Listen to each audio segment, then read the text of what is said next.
Welcome to the next reading of The Seeker's Journal by Om Prakash, A Spiritual Journey. We are reading journey entry number 7 right now.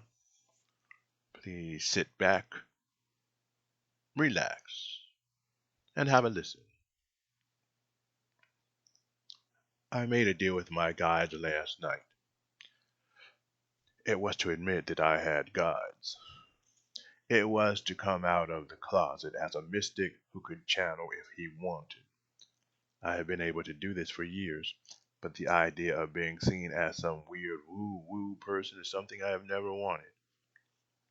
Whenever I hear people talking about the things that I have experienced myself, I find myself rolling my eyes and not believing it.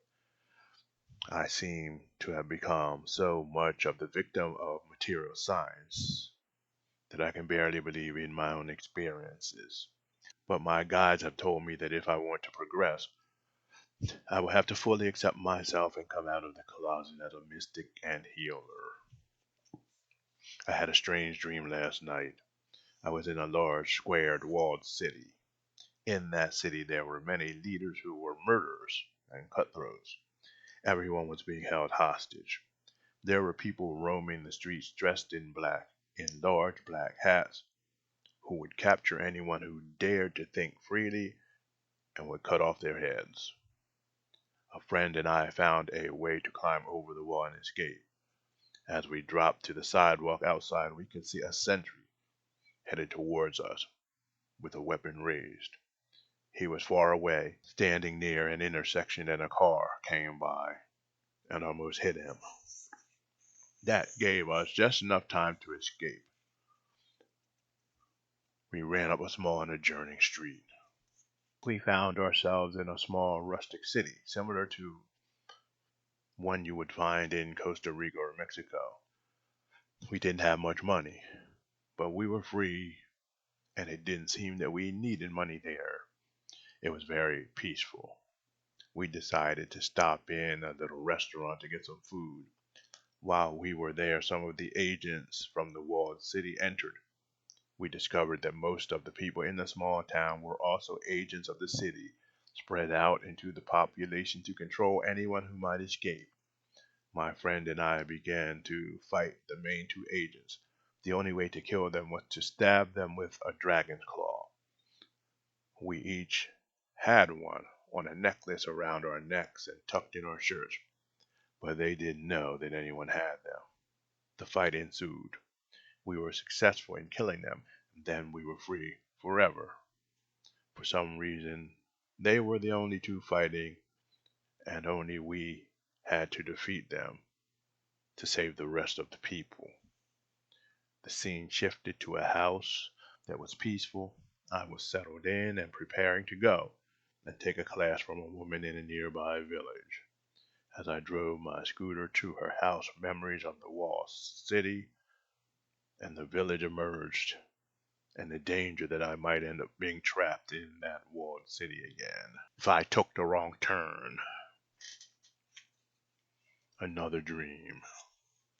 I was in a house on the front porch. It was carpeted. The carpet was wall to wall and gold or orange colored. The color seemed to shift back and forth from one color to the next. It was old and worn but clean. There was an old comfortable chair in the corner. I went into the porch with my cat and closed the door. I was happy to be there. It was a place I often went when I needed to relax and be alone. After being there for a while, the front door to the house opened up, and a woman was coming out of the front door. She had just moved into the house without me knowing. I was just a caretaker who was to watch it until the owners returned. I said hello. I was very surprised to see her. She thanked me for being so kind as to watch the house and keep it safe. My guide says that the house is my spirit. Your body, your mind or ego, is there to keep the body in place so it can be a container of your soul. The woman represents the higher feminine power of your soul. You have cultivated the masculine and used the masculine energy of the warrior to keep the place safe and protected. Now you have come to a point where your other half, the feminine half, can dwell in the home with you, combining the masculine and feminine energies of the spirit, which creates a powerful whole human being. The previous dream represents a society trapped in the walls placed around it by the box of understanding that is cultivated and perpetuated by the material world in which you live.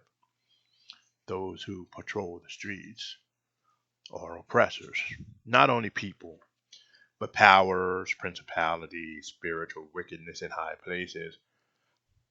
These aren't the ones who are purposely wicked. They are locked in a mindset of stagnation that doesn't allow the human being to expand to the full potential of their true selves. Your escape from the wall is due to your diligence and the aid of the car that stopped the person from being able to kill you. The other person with you is another part of yourself. The person, though there, is never seen clearly, which designates an inner subconscious part of yourself that is present and working in harmony with you, but is never clearly seen. The woman in the other dream is the same representation. The people in the village are the ones who carry the stagnant mindset of those in the walled city. They quickly work to suppress thoughts and ideas that are outside of their narrow mindsets. The reason you only fought against two of them in the midst of the village full of them is because balance in the universe only requires the balance of two forces. These two forces, when harmonized, create wholeness. During the battle, your success could only be guaranteed by stabbing them in the heart with the claw of a dragon. The dragon represents the earth energy as well as the cosmic goddess energy. The dragon represents the primordial energy that existed and that was bent and shifted in order to create the material world in which you live. By stabbing them with the claw of the dragon, they were converted back into primordial energy.